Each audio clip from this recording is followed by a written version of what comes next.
Convoys. La station neutre Harmony's Edge flottait paisiblement entre trois systèmes stellaires, un joyau de métal et de lumière dédié à la diplomatie et au commerce.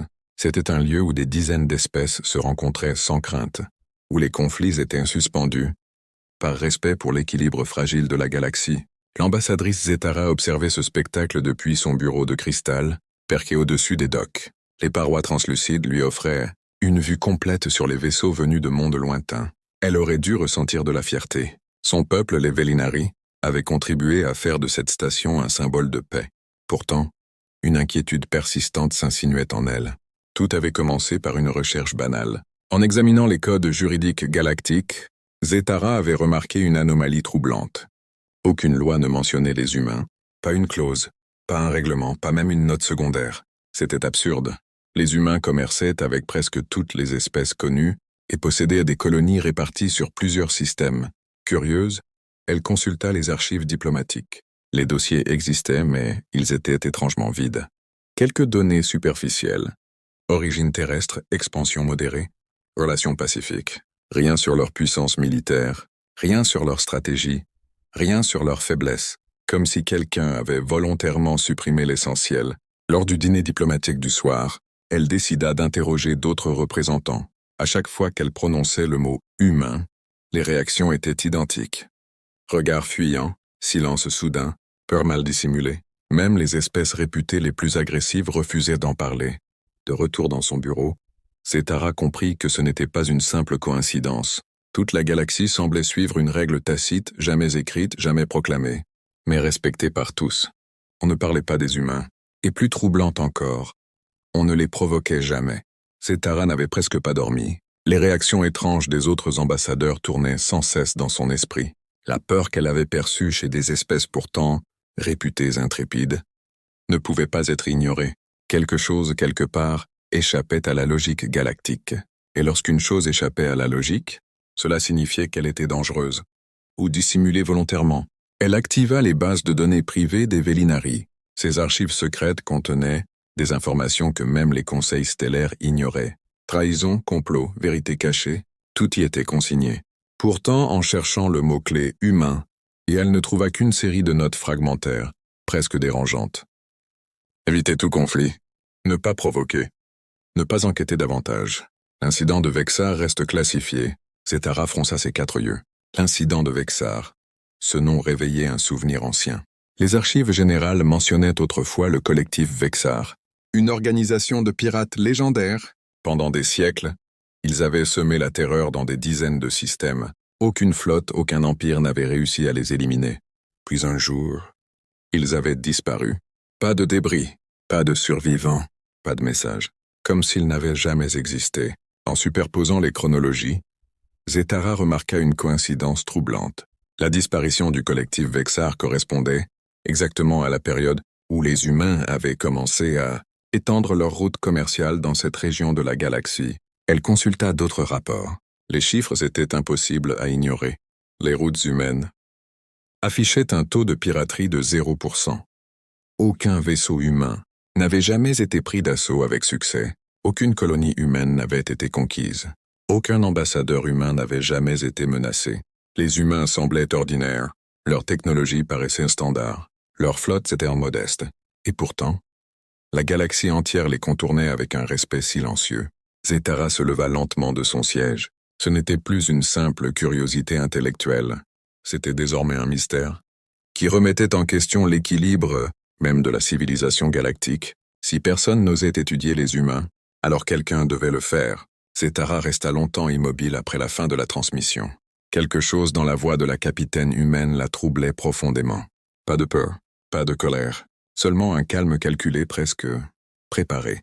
Elle passa la nuit suivante à analyser chaque donnée récoltée lors de l'interception. Les capteurs confirmaient l'absence d'armement lourd visible.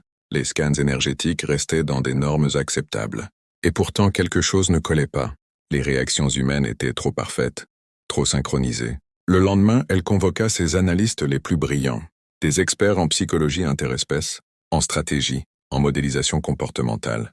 Tous étudièrent les enregistrements, relisant chaque geste, chaque micro-expression de l'équipage humain. Le verdict fut unanime.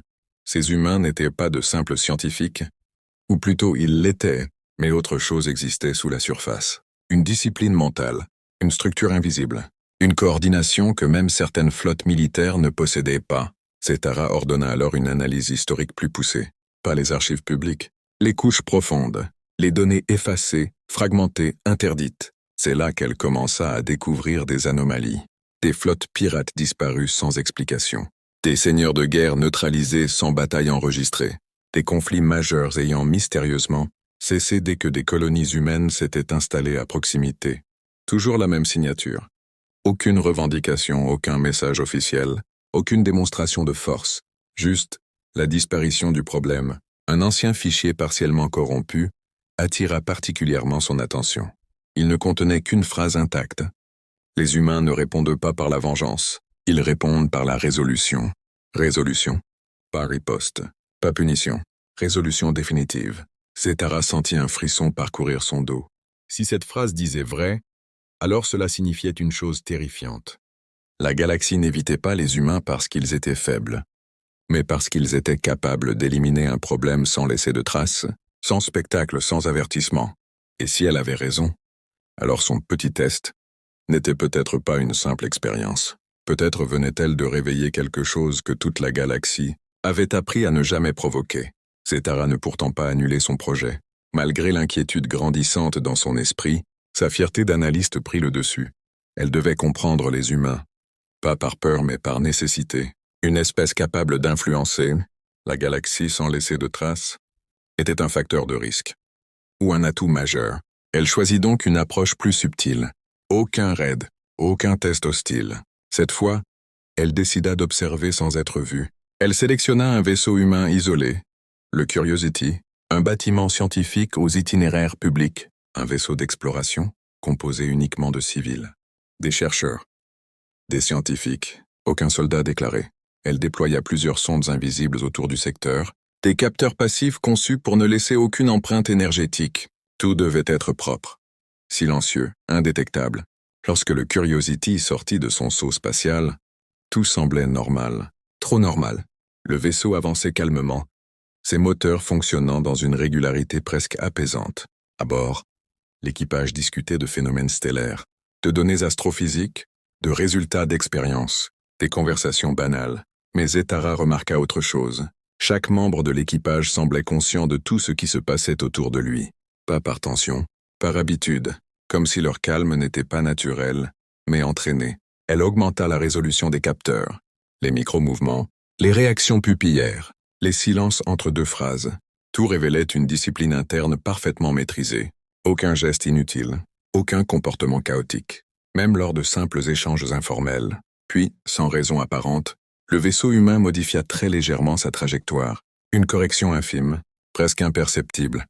Pourtant, cette correction correspondait exactement à la position d'une de ses sondes.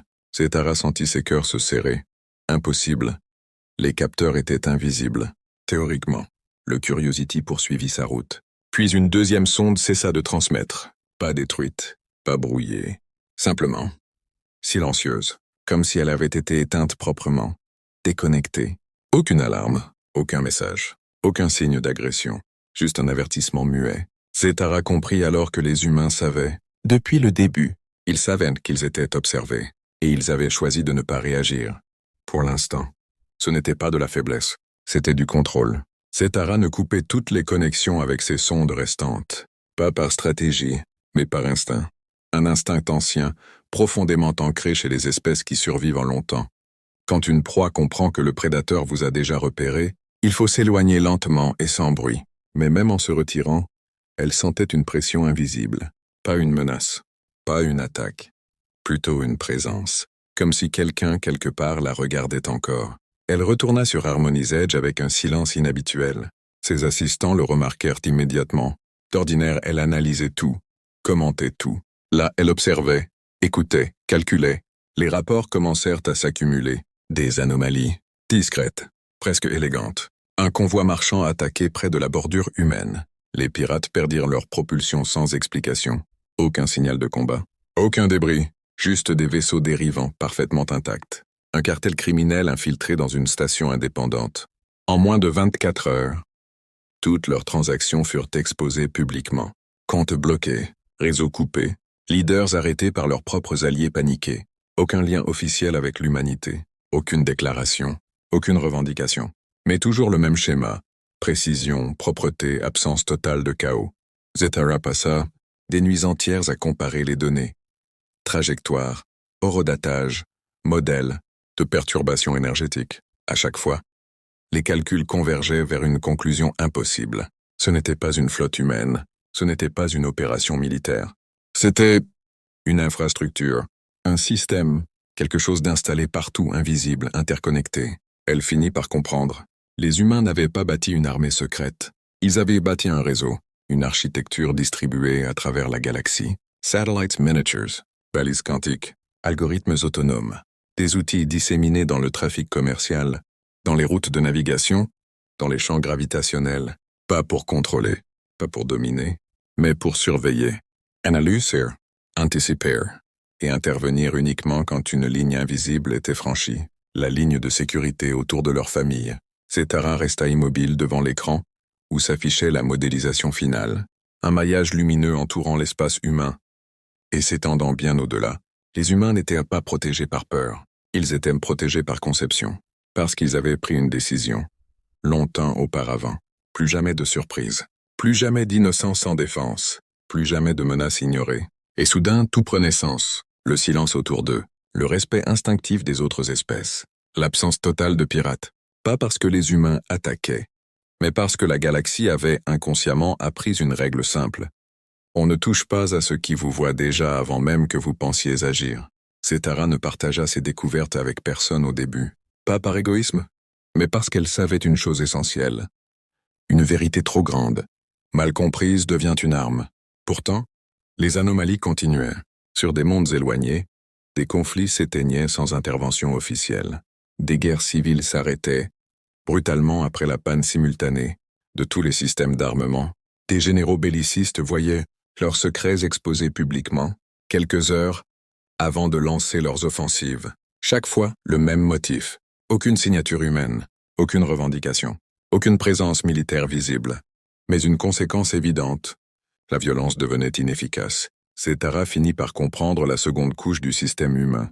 Ce n'était pas seulement un réseau de surveillance, c'était un écosystème comportemental.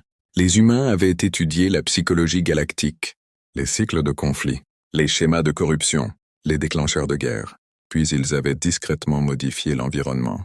Les routes commerciales favorisaient désormais la coopération. Les zones de forte tension recevaient davantage de flux d'informations, rendant les mensonges plus difficiles à maintenir.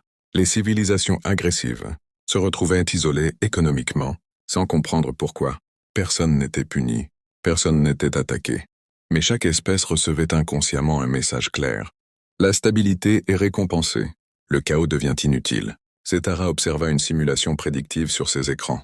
Une galaxie sans intervention humaine active, juste leur système en arrière-plan. Résultat, le taux de conflit chutait de 67%. La piraterie devenait statistiquement non viable. Les empires expansionnistes s'effondraient d'eux-mêmes. Étouffés par leurs propres excès, les humains n'avaient pas imposé la paix. Ils avaient rendu la violence obsolète. Et là, Zetara ressentit quelque chose de bien plus troublant que la peur, de l'admiration. Car ce n'était pas une technologie de domination. C'était une philosophie incarnée dans l'infrastructure même de la galaxie. Les humains n'étaient pas devenus des gardiens armés. Ils étaient devenus les architectes invisibles d'un monde plus sûr. Elle murmura pour elle-même, « Ils ne protègent pas seulement leurs enfants. Ils ont choisi de protéger tout avenir possible. » Et soudain, elle comprit pourquoi personne n'osait parler d'eux à voix haute, pas par terreur, mais par respect silencieux envers une puissance qui ne demandait rien et qui offrait pourtant la stabilité à tous. Le problème, Zetara le comprit trop tard, ce n'était pas le système humain. Le problème, c'était la réaction des autres espèces. Quand certaines civilisations réalisèrent que la violence devenait inutile, elles ne se réformèrent pas, elles paniquèrent. Les anciennes puissances militaires commencèrent à soupçonner une conspiration. Des rumeurs circulaient dans les cercles fermés. Les humains contrôlent la galaxie. Les humains manipulent les marchés. Les humains influencent nos dirigeants, sans preuve, sans attaque, sans message officiel. Mais la peur naît toujours dans le vide de compréhension. Un groupe de civilisations anciennes forma une coalition secrète. pas pour attaquer les humains. Ils étaient trop intelligents pour ça. Non. Leur objectif était plus subtil. Découvrir le cœur du système, localiser l'origine, couper le réseau. Zetara a appris l'existence de cette coalition grâce à ses propres réseaux, des communications cryptées, des réunions discrètes, des scientifiques recrutés en secret. Leur plan était clair. Créer une perturbation galactique suffisamment vaste pour forcer les humains à intervenir ouvertement. Observer. Analyser. Puis reproduire la technologie. Un appât. Une crise artificielle fut donc déclenchée. 3 systèmes voisins plongèrent volontairement dans le chaos. Sabotage économique. Manipulation politique. Attaques coordonnées déguisées en conflits internes. Tout était calculé. Zetara observait en silence. Elle savait ce qui allait se produire. Mais même elle ignorait jusqu'où allait réellement la capacité humaine. Les premières heures passèrent. Rien. Pas de vaisseau. Pas de message.